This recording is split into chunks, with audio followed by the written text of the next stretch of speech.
Oye País, buenas noches, Oye País, yo soy Rudy González, gracias por acompañarme como cada noche, aquí por Color Visión, como cada día en la mañana, en las diferentes plataformas de comunicación en que se reproduce también este programa Oye País.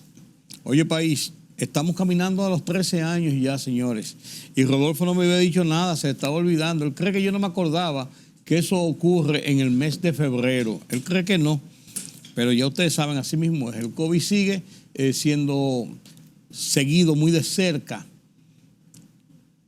sigue siguiendo muy de cerca por las autoridades para tratar de contener cualquier situación que pudiera provocar una expansión mayor y causar estragos en la sociedad. Estamos en una oleada, estamos en tiempo de frío, por así decirlo, de temperaturas frescas, y en esta temperatura el COVID, ya lo ha probado en años anteriores, se multiplica, se difunde mucho más fácil. Es la época también de las afecciones por la influenza, los cambios de temperaturas, la lluvia, entre otras cosas, provoca estos brotes de gripes, influencias, hay mucho dengue, hay sarampión, hay de todo, señores, hay de todo. Pero cuídense, lo mejor es que se cuiden, porque de no hacerlo es peor, la cosa es peor. Miren,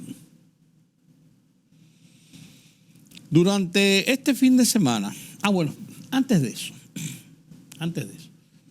se ha abierto una polémica nueva vez con el tema de traspasar los días patrios. Si caen a mediados de semana, moverlo para que caigan un lunes y así dar un fin de semana largo y evitar que en medio de una semana se rompa el ciclo laboral y por un día festivo. Sin embargo, esto no se hace ni con otros días patrios como el 27 de febrero y el 16 de agosto. No se hace con las fiestas religiosas, 21 de enero, 24 de septiembre, Día de las Mercedes, Día de la Altagracia, Día de las Mercedes, Corpus Christi, son fiestas religiosas. Bueno, están consignadas en un acuerdo que es el concordato, bueno, está bien, pero, si usted no me mueve una, no me mueva la otra. Tiene que ser así, señores. No se justifica, no hay ninguna justificación en que el día de la conmemoración del natalicio de nuestro padre de la patria, Juan Pablo Duarte, se mueva y se ruede indistintamente. El viernes pasado, día 26, es el día del natalicio, cumplió 211 años de nacimiento del padre de la patria, Juan Pablo Duarte. Se movió para el lunes. El gobierno hizo una serie de actos en la provincia de Duarte el día viernes, pero no hubo una manifestación de las escuelas, una manifestación patriótica en sentido general, ni los editoriales de los periódicos, que ya no se acordaron muchos. En la mayoría de los comentarios de los productores de televisión y de radio tampoco se acordaron. Nadie le dedicó un artículo, una columna a esa fecha patria. Se sabían que había un fin de semana largo y que había que irse a divertirse en el fin de semana largo. Esta ley que fue propuesta por Peregrín Castillo de mover los días feriados hace ya muchos años. Hoy le estaban entrevistando en un programa de radio y él decía que eso fue tomado de acuerdo a un consenso y que realmente es interesante los planteamientos de que una fecha como la del natalicio del padre de la patria se ruede. Eso ocurre en muchos países. Sin embargo, el día de la Constitución, si se rueda, yo no sé. El día de... ¿Cuál otro día se rueda? El día del trabajo. Miren una cosa, el Día Internacional del Trabajo es tan respetado, por así decirlo, que si cae domingo el 1 de mayo, el lunes lo dan feriado. Si cae sábado, el lunes lo dan feriado. como una forma de ese día dedicárselo a los trabajadores. Entonces, con los días de las fechas patrias, yo creo que hay que pensarlo, hay que repensarlo. El tema del 16 de agosto, que en un momento determinado también se movía la celebración del feriado, no el día de la fecha de la celebración histórica patriótica, sino la celebración del feriado, se cambió mediante una enmienda a la ley que se hizo con otros cambios también. Entonces, yo creo que es un debate interesante. Usted me dirá, eso es intrascendente. No es intrascendente, no es intrascendente. Por varias razones. Primero, los fines de semana y el corte de una semana laboral por un feriado, martes, miércoles, jueves, hasta viernes, significa una reducción de la producción nacional. No celebrar el día patrio con un feriado y hacer los actos correspondientes también tiene un significado en cuanto a lo que es la elevación del respeto y culto, por ejemplo, a los fundadores de la República. O sea, hay que evaluarlo. No hay que hacer un estudio universitario ni ir a Harvard. Ya Carlos Cuello me está diciendo que sí, que hay unos posgrados en Harvard sobre días feriados. No, Carlos Cuello, no es para tanto, no es para tanto. Pero la verdad es que amerita ser evaluado. Y otro tema que quiero tratar en el día de hoy, es el escarceo sobre la ley 124, que es la ley que crea la Dirección Nacional de Inteligencia, que antes se llamaba Departamento Nacional de Investigaciones. Se dejaron las mismas siglas, DNI, es lo mismo, pero con una serie de facultades y de prerrogativas y que ha puesto en ascuas y ha levantado una serie de advertencias de expertos constitucionales, de organismos de la sociedad civil, de los medios de comunicación casi al unísono, porque el tema es que hay en esta ley muchas discrecionalidades, primero, y segundo, muchas nebulosas, muchos puntos grises, que uno no sabe. Me dijo a mí una persona de los que maneja el tema, pero que este gobierno no va a aplicar eso. Y eso fue lo que dijo el presidente en la semana. No hay que tener temor. Pero es una ley, y a cualquiera se la aplican. A cualquiera se la aplican. Cuando usted ve abusos como el que se cometió en San José de Ocoa con el médico, porque eso fue un abuso, un atropello de miembros de la seguridad presidencial o del DNI o del servicio secreto, lo que usted le dé la gana, estaban vestidos civil la mayoría. Ahí está el video, ese señor caminando con su cartelón, una protesta, con un cuestionamiento al presidente de la República que iba en una caravana, iba a pasar por varios sitios de San José de Ocoa, pero él va caminando simplemente con su cartelón. Se le tiraron, se le abalanzaron encima, lo tumbaron. Bueno, ahí está el video. Y después la salsa que le dieron, como dicen los muchachos en la calle, la salsa que le dieron en el cuartel. Se dice que una coronela que estaba ahí le dijo, denle para adelante. Eso es lo que se dice, lo que dice él por lo menos. Cuando uno ve ese tipo de intolerancias, entonces uno dice, ¿hasta dónde no pueden llegar? ¿Y a quién no le pueden hacer un expediente diciendo, bueno, usted ocultó una información que yo le pedí, tal o cual información? Y ahí lo trancan y le pueden meter prisión y multa, además de lo que se pasa. Entonces, ese tipo de leyes represivas son las que deben ir eliminándose cada día más de los sistemas democráticos como el que vive República Dominicana. Las leyes tienen que ser claras, precisas, que no dejen punto a la interpretación, a la discrecionalidad, a esas nebulosas que usted no sabe Y eso de decir, no, eso no se va a aplicar, tiene que estar ahí porque tiene que ser así. ¿Y a quién le van a venir con ese cuento? Los regímenes represivos actúan de esa forma.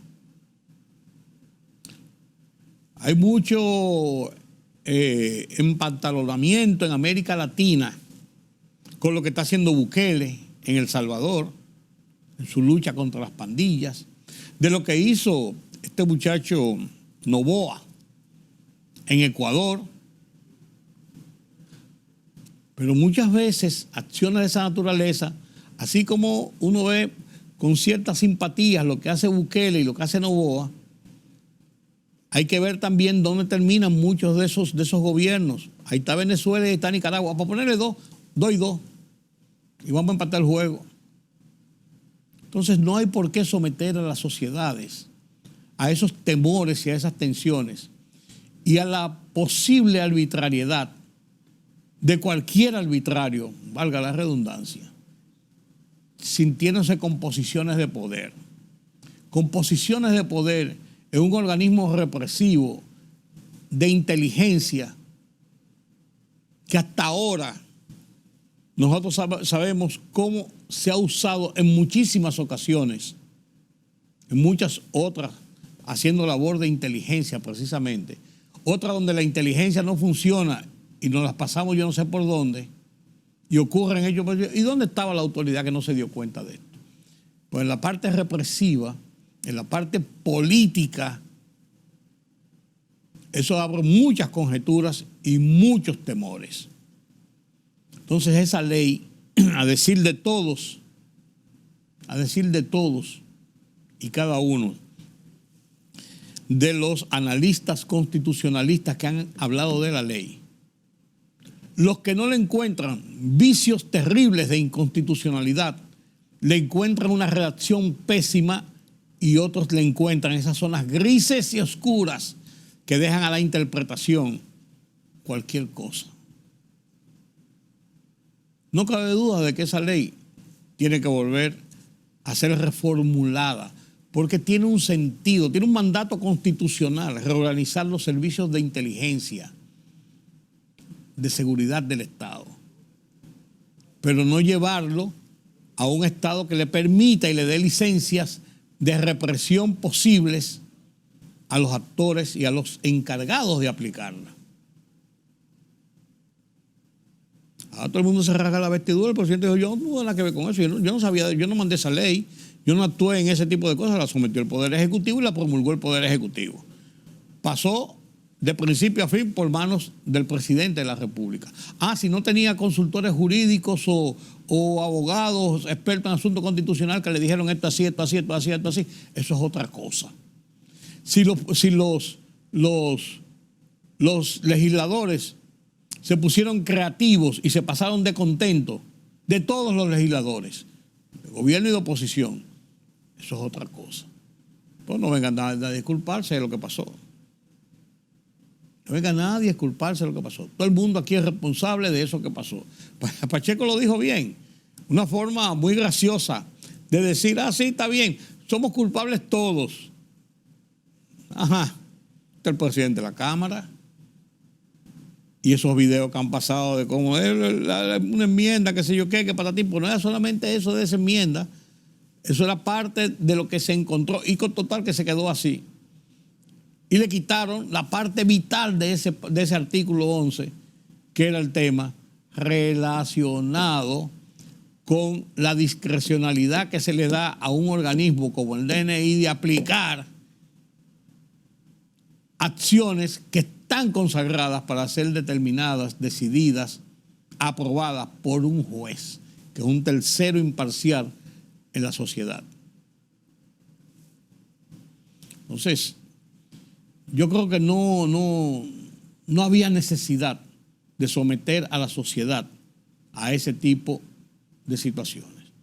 Muy bien, que ahora hay un diálogo abierto, donde hay muchos sectores. Primero comenzó con la Sociedad Dominicana de Diarios, que fue quien dio la alarma principal por el peligro que encierra esa discrecionalidad sobre el ejercicio de la libertad de prensa, uno de los derechos consagrados en la Constitución de la República, sobre el derecho a la intimidad, sobre el derecho a la privacidad.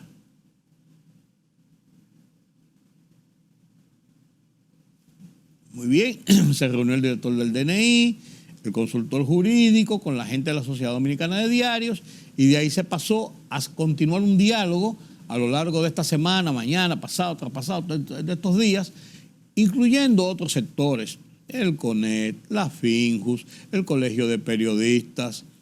Todo. Bien, eso no es malo, pero eso debió producirse antes de que estallara este lío, de que se metiera por debajo de la puerta ese ladrillo peligroso para nuestra institucionalidad.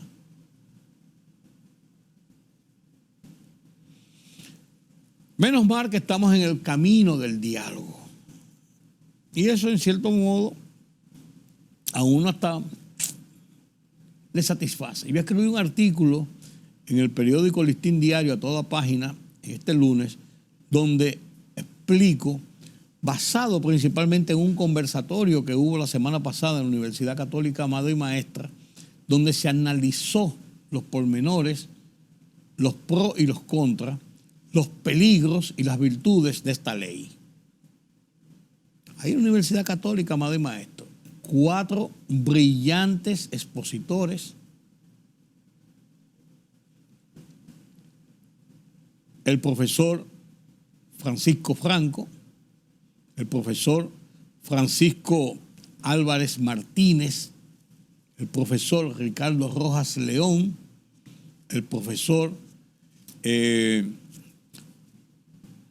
Selvio Tulio Castaño Guzmán y la periodista Edith Febles. Edith Febles publicó y sacó unos videos de la sesión donde Pacheco y los legisladores arman el lío principalmente. Uno de los líos, porque lo que venía, eso tiene tantas cosas que, es más, uno de lo que estaba participando ahí, mire, un hombre como Castaño Guzmán, dijo así textualmente: mira, no cabe duda que esta bendita ley va a haber que reformarla. Un hombre tan ecuánime, pero era tantas las cosas que se oían ahí, que en una de sus interlocuciones, porque él era el moderador, tuvo que decir esto. Y otro de lo que estaba participando me dijo: mira, cada vez que leo la ley, me espanto más de las cosas que encuentro, de las cosas que dice, de las cosas que se plantean. Y esa persona, lucha en materia constitucional, me había dicho también, yo no le veo inconstitucionalidad directa en los artículos, pero al dejarlo en la nebulosa, hay toda suerte de caer en todo tipo de inconstitucionalidad en su aplicación.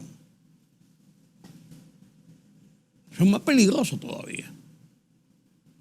No cabe duda que el destino de esta ley va a ser necesariamente reformularla.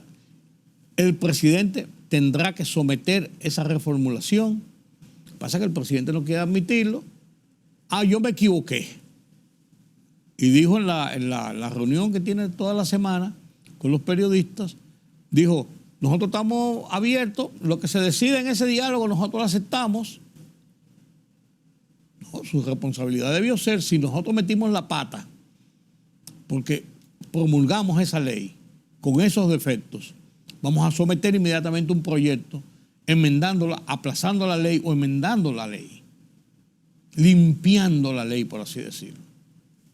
Pero eso es admitir que nos equivocamos. Y él dice en esa misma declaración: no, frecuentemente nosotros cuando nos hemos equivocado somos humildes y echamos para atrás.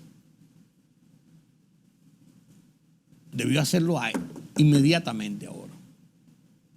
Haber convocado un grupo de expertos constitucionales. Rápidamente, 72 horas, analícenme esa ley y vamos a limpiar esa ley de cualquier duda que pueda contener, de cualquier nebulosa que pudiera poner en peligro el respeto a los derechos ciudadanos. Pero no, estamos en campaña. Estamos en campaña. Sí, señor. Permítame la pausa.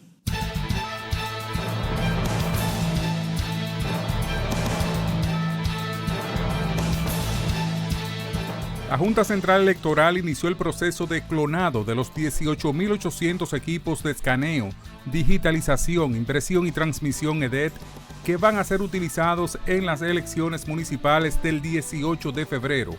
Los 18.800 equipos incluyen 1.949 unidades de respaldo para los 1.851 colegios electorales que funcionarán en todo el país, y la jornada podrá extenderse hasta el 12 de febrero, cuando deberán empezar a ser despachados a las juntas electorales y posteriormente a los colegios electorales. República Dominicana se coloca como uno de los países con mejoras más significativas en el índice de percepción de la corrupción IPC en los últimos 10 años, según los resultados del informe presentado hoy por Transparencia Internacional.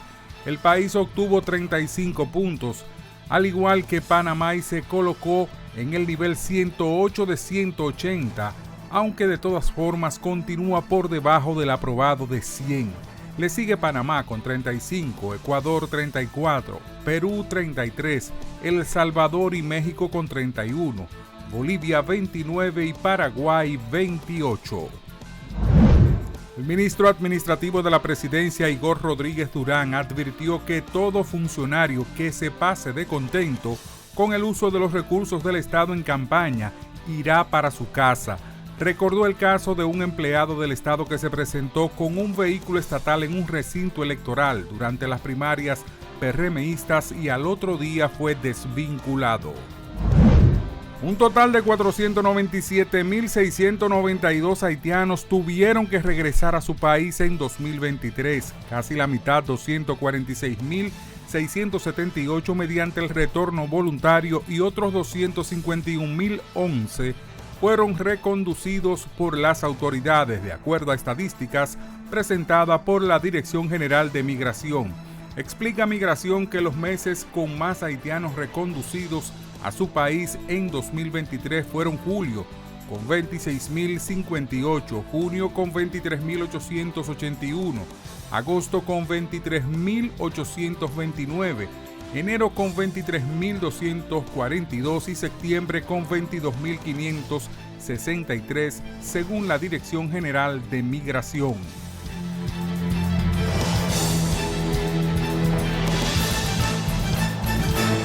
La libertad solo reside en los estados en los que el pueblo tiene el poder absoluto. Por el respeto a los valores democráticos y la dignidad del pueblo dominicano, El Rumbo de la Tarde, plural, objetivo, comprometido siempre con la verdad. Con Georgie Rodríguez, Rudy González y Ramón Colombo.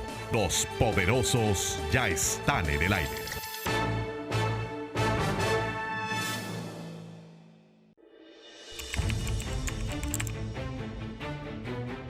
Periodismo de investigación, columnas, opinión, análisis, reportajes de fondo. Hora por hora, una completa plataforma multimedia. Periodismo con valor. Noticias horaporhora.com.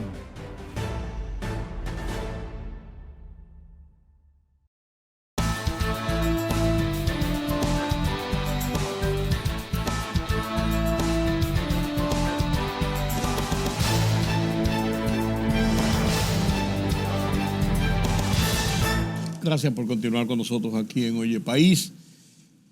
Qué bueno, la economía. Ya tenemos algunos resultados más de lo que fue el año 2023. Se han ido dando poco a poco según van saliendo los informes del Banco Central, los informes internacionales que hablan del tema. Y ahí estamos. Ya salió el preliminar del crecimiento de la economía. Yo no sé por qué razón he visto algunos políticos de oposición regocijándose, jactándose y celebrando que no hayamos crecido en una proporción importante como veníamos antes. Yo creo que Carlos Cuello ha explicado aquí con bastante eficiencia, con bastante detalles, el porqué de los niveles de crecimiento de la economía versus el enfrentamiento de otras situaciones de la economía dominicana durante el año pasado. Y yo creo que ellos lo saben también. Politizar temas de esta naturaleza, porque estamos en una campaña política, yo no creo que le haga ningún bien al país y al contrario, yo creo que personas que piensan en posiciones de poder, lo que hacen con este tipo de comentarios y de críticas es precisamente hacer daño o pretender hacer daño. No estoy de acuerdo con eso. No sé qué usted piensa, don Carlos. Bueno, yo pienso igual Buenas noches. que usted. Buenas noches. Pero los políticos celebran lo malo, ¿no? Sí, hombre, pero... Y critican lo que sale bien. Le buscan algo malo a lo que sale bien. En este caso, los resultados de la economía. Siempre algo malo tiene un buen crecimiento económico. Y entonces, cuando es malo el crecimiento, cuando es, digamos que menor, que es lo que ha pasado en este caso, ¿no? Entonces, eso hay que celebrarlo. Yo no estoy de acuerdo. Bueno, pero esa es la lógica de la política vernácula. Vernácula. Como que suena bien eso. Esa es la lógica. Sí. O sea, el mal tuyo es lo que me conviene. Sí. Aunque cuando yo llegue tenga que hacer exactamente lo que estoy criticando. Pero total, ¿le conviene qué? Si Bueno, uno se pone a verlo. se ¿Le conviene en propaganda? Se entiende que eso le puede aportar una mayor simpatía, porque cualquier rechazo a tu contrario se podría considerar como un potencial adherente al Viéndolo partido. así, sí. Sí, esa es la única lógica que yo lo encuentro. En este caso, es cierto, ya se había anticipado. La economía dominicana iba a experimentar una desaceleración en su crecimiento. Sin embargo, hay que destacar, y nosotros a lo largo del año lo hemos venido resaltando, que el crecimiento de la economía estaba muy limitado por la política monetaria restrictiva que se había puesto en práctica para contrarrestar el efecto de la inflación. Cumplir con el objetivo meta inflación, algo que se logró a mediados de este año. Claro. Y precisamente a partir de este segundo semestre es cuando se comienza ese repunte, ¿no? El Banco Central incluyó un gráfico incluso, ¿no? Cómo la economía como que retoma el crecimiento. Al tal extremo de que en el mes de diciembre el crecimiento fue de un 4.7. En el mes de diciembre. Fíjate que ese mes fue el mes de mayor crecimiento, de los últimos tiempos, ¿eh? Pero todos los meses... Tú había previsto eso, que se claro, veía venir así. Todos los meses, mira, a partir de septiembre, ese último trimestre, todos los meses fueron por encima del 3. O sea, hubo una recuperación, porque en haber logrado el objetivo meta inflación, el Banco Central liberalizó, eso no es casual. Fueron más de 180 mil millones, 184 mil millones que el Banco Central liberalizó. Es mucho dinero. Y todo, menos 24 creo que fueron a principios del año para la construcción. Pero fueron la mayoría después del segundo semestre, ¿no? Pero lógicamente ya era un poquito tarde para ablandar habichuela, ¿no? Con todo y eso, tuvimos un 1.9%, acuérdate, meses atrás. Sí. Y ahora terminamos finalmente en un 2.4%. 2.4% para el año 2023. Hay que destacar que esta medición está basada en un índice mensual de la actividad económica, el IMAE. IMAE. El Banco Central deberá entregar, yo entiendo que antes del 27 de febrero, porque el presidente de la República va a hacer referencia a esta cifra, ¿no? Lo que es el informe oficial anual de la economía dominicana. Un informe económico para el año ampliamente documentado, ¿no? Y donde ya se tienen informaciones preliminares, pero obviamente ya contabilizadas, digamos, ¿no? De todos modos, un crecimiento de un 2.4% es inferior al del año pasado. El año pasado fue de un 4.9%. Ligeramente superior al crecimiento promedio de América Latina y el Caribe. Y la mitad de lo que es el crecimiento potencial de la economía dominicana y lo que ha sido la tasa media de crecimiento, que es de un 5%. Pero, insisto en la coyuntura en la que se logra este crecimiento.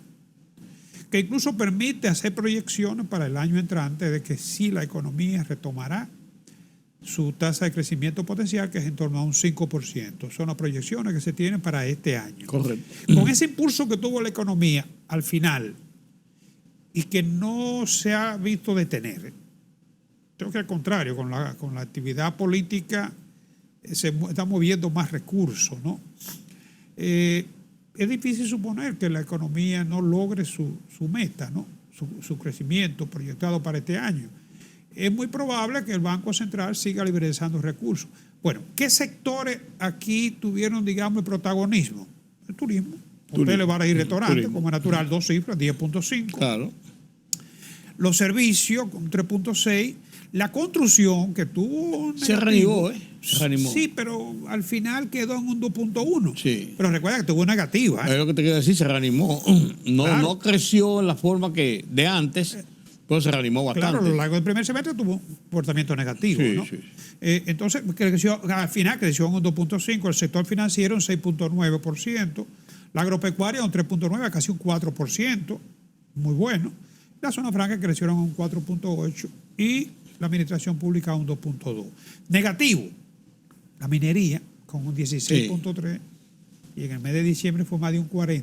Bueno, por el tema Falcondo, además del tema del oro, pues el tema Falcondo también. Parece que va a tener, bueno, el Falcondo tiene un eminente cierre, porque ya los recursos, que son 50 años, en la Loma de las Pegueras, Sí. ya se han ido agotando. Sí, Están y no agotados. le van a permitir nuevas explotaciones por el tema de Loma Miranda Fíjate, y los parques nacionales y ese tipo de Claro, cosas. fíjate que ahora para una multinacional verse encarada a pagar un derecho que por ley corresponde a los trabajadores, y Falcón tuvo dificultades para pagar eso. No Sí, creo sí. que la empresa... Para pagar el mes de diciembre, para pagar incluso el doble sueldo. Entonces no creo que eso ayude a la imagen de una multinacional. No.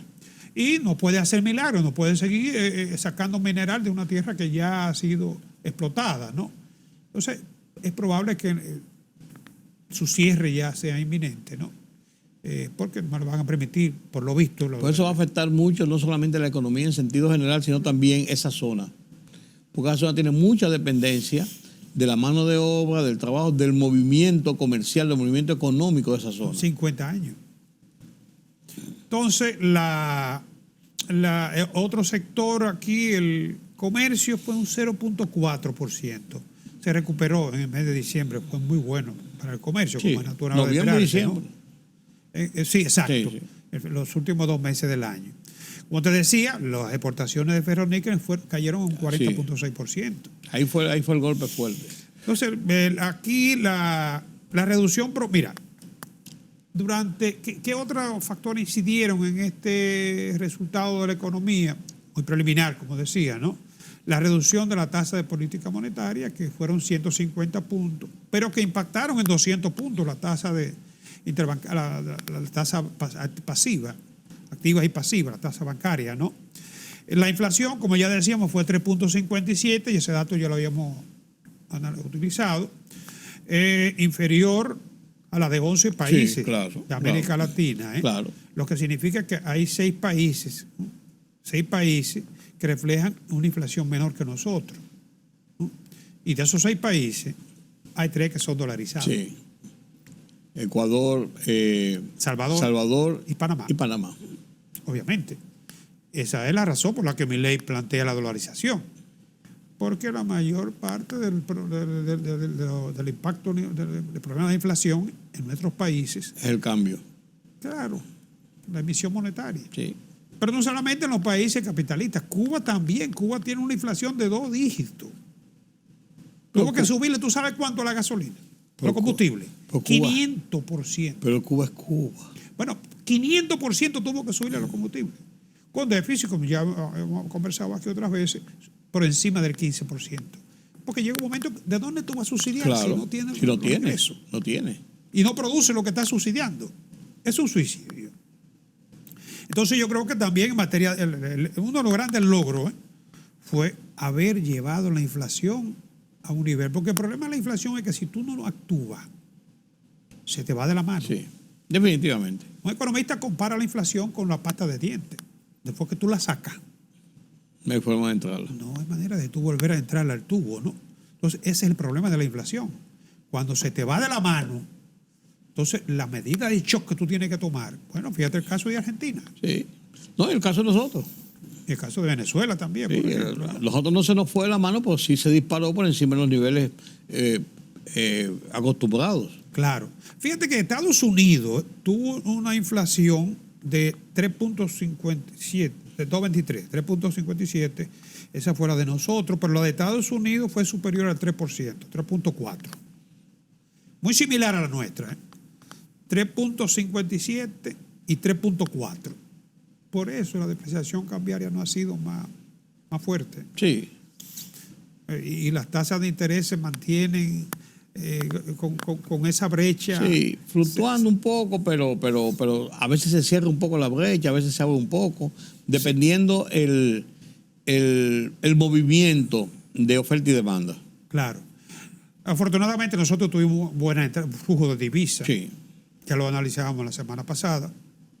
Inversión extranjera, exportaciones, turismo, remesa. En todos estos casos, sobre todo en el caso de la zona franca, turismo, remesa, hay un crecimiento de lo que fue el flujo de divisas con respecto al año 2022. Y aunque las exportaciones totales bajaron, también las importaciones cayeron un 16%, ¿no?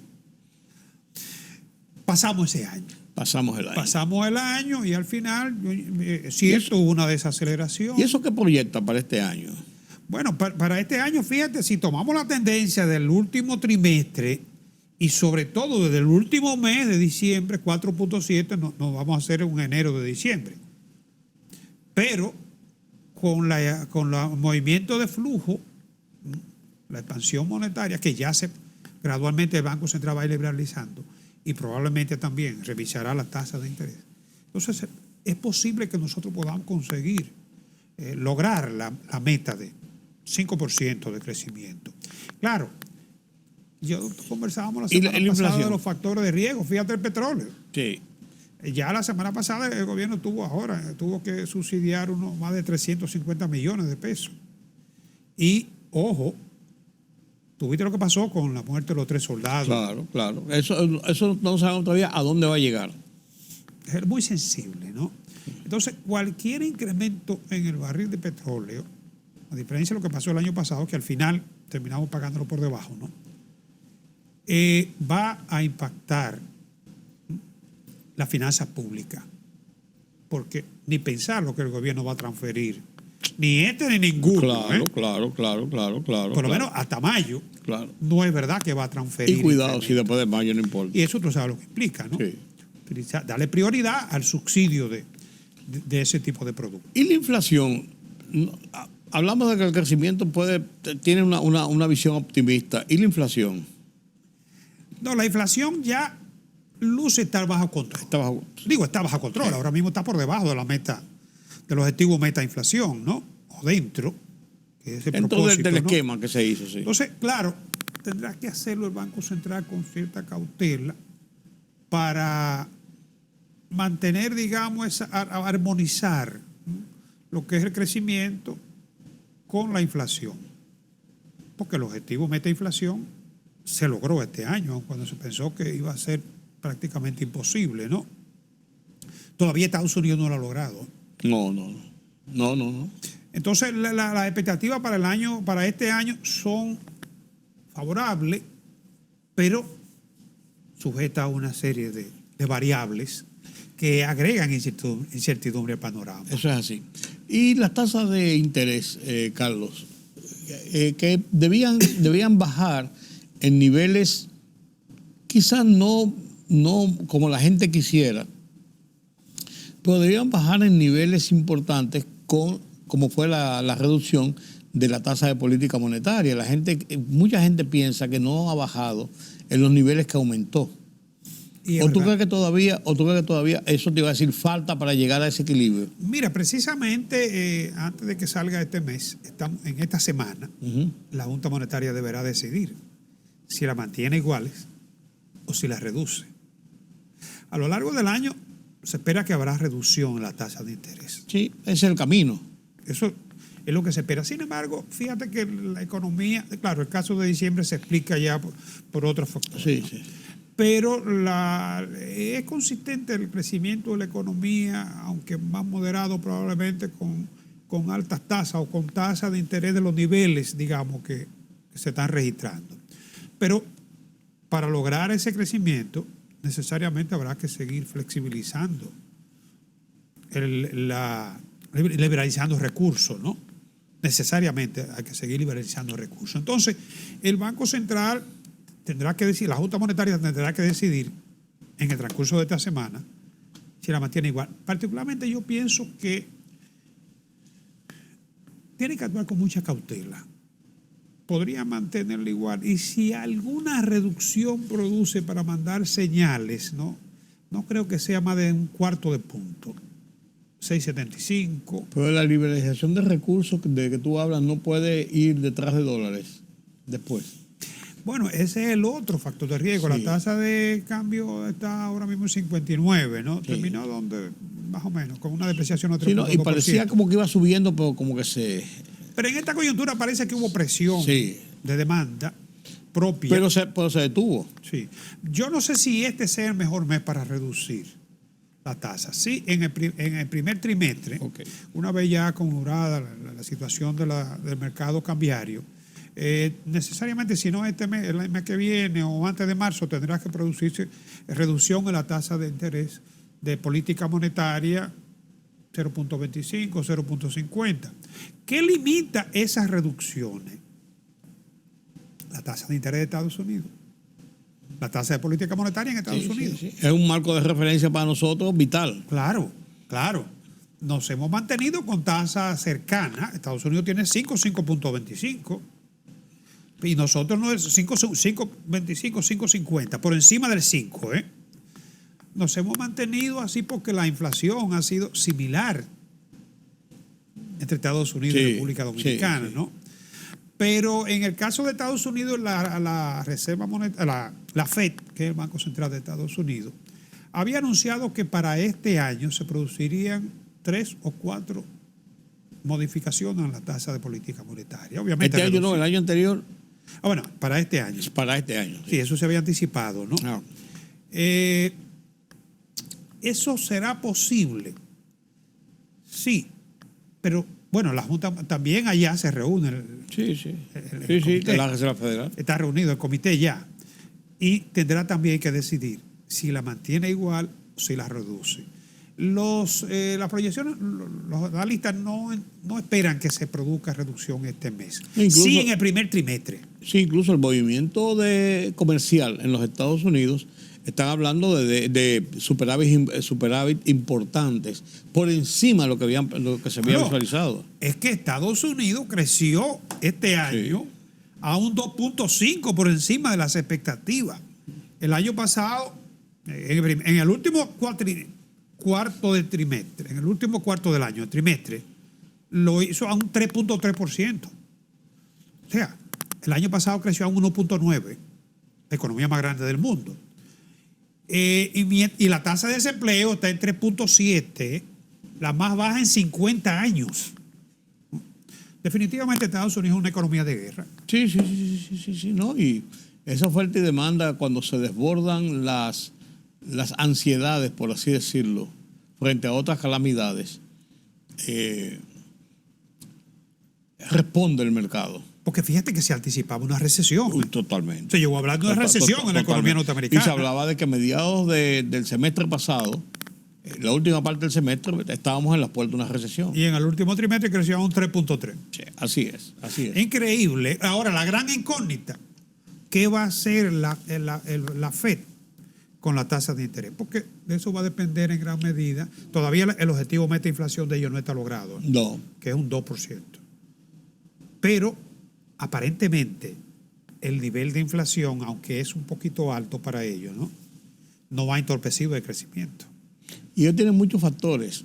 Lo que está pasando en Oriente, lo que tú citabas ahorita del ataque y la muerte de los 3 soldados y la reacción de Biden de que eso no se va a quedar así. Sabrá Dios lo que pueden hacer. Y el segundo factor y más importante es que estamos en un año electoral. Estamos en un año electoral donde hay mucha concentración de la sociedad en las primarias, en ya el establecimiento de los candidatos y las votaciones en noviembre. Pero la guerra ahí está influyendo mucho en ese crecimiento. Claro, totalmente. Están armando Japón, están armando Tailandia, todos esos países se están armando. Y además, haber probado sus armas también le permite mercadearla mejor, ¿no? Lo que se ha estado un poquito tranquilo es Putin en estos días. Es que está muy frío por esa zona. Sí, pues se ha tranquilizado un poco porque el involucramiento del caso de Yemen con el ataque a los barcos, que ahí se metió directamente Inglaterra con los Estados Unidos y vamos a limpiar este canal, y ahora con el ataque en el norte de Irán, o sea, uno no sabe dónde puede llegar las cosas. Pero él se ha mantenido más lejos, no ha sido tan beligerante en sus pronunciamientos ni en sus actuaciones como ha sido en otras ocasiones frente a situaciones de esa naturaleza en esa zona.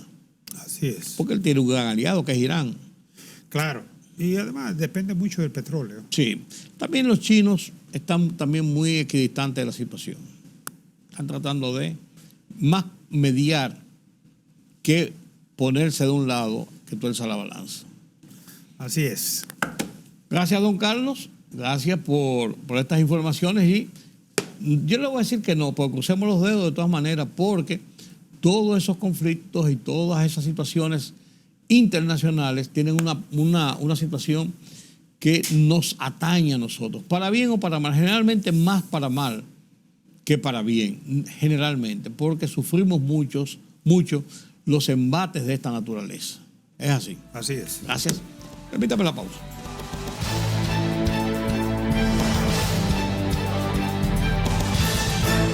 La libertad solo reside en los estados en los que el pueblo tiene el poder absoluto. Por el respeto a los valores democráticos y la dignidad del pueblo dominicano, El Rumbo de la Tarde, plural, objetivo, comprometido siempre con la verdad. Con Georgie Rodríguez, Rudy González y Ramón Colombo.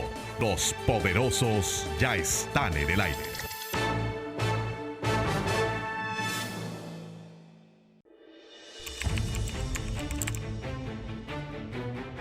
Periodismo de investigación, columnas, opinión, análisis, reportajes de fondo. Hora por hora, una completa plataforma multimedia. Periodismo con valor. Noticias horaporhora.com.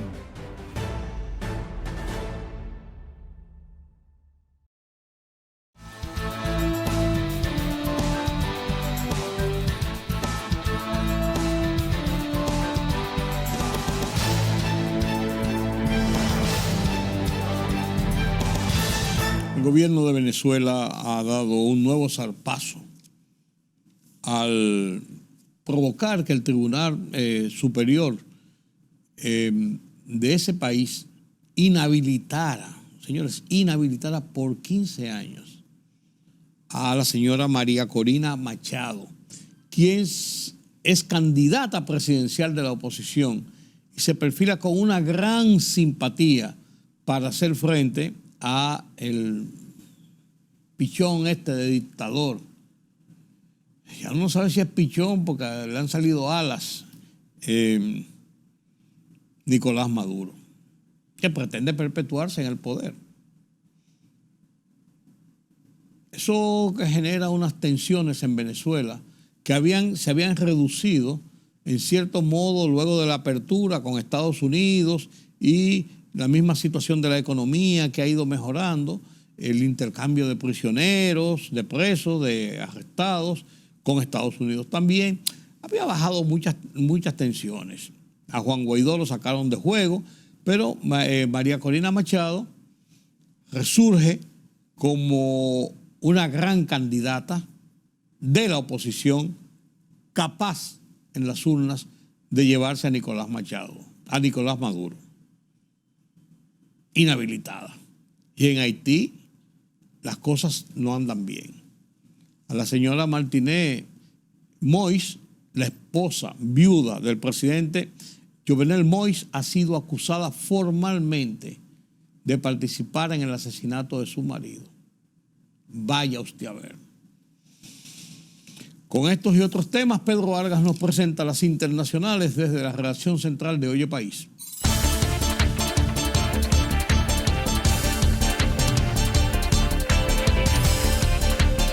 La primera dama de Haití, Martine Moïse, quien resultó herida en el ataque en el que fue asesinado el presidente Jovenel Moïse, fue formalmente acusada por el juez de instrucción W. Voltaire de participar en el asesinato de su marido ocurrido en la noche del 6 al 7 de julio de 2021.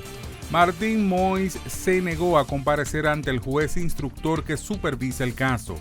La viuda del presidente siempre ha abogado por la creación de un tribunal penal internacional para el caso de Moïse, multiplicando los trámites especialmente ante la Organización de Estados Americanos, OEA. El multimillonario tecnológico Elon Musk afirma que su empresa Neuralink por primera vez ha implantado con éxito uno de sus chips cerebrales inalámbricos en un ser humano. En los primeros resultados se detectaron prometedores picos neuronales o impulsos nerviosos y el paciente se está recuperando bien, señaló. El presidente ruso Vladimir Putin ha sido registrado como candidato para los comicios presidenciales del 17 de marzo, en los que se presentará a la reelección para un quinto mandato de 6 años al frente del Kremlin, anunció hoy la Comisión Electoral Central. La líder opositora venezolana María Corina Machado aseguró que competirá en las presidenciales de este año como candidata del mayor bloque antichavista pese a la sentencia publicada este viernes en la que el Tribunal Supremo de Justicia ratificó que está impedida para participar en los comicios hasta el 2036.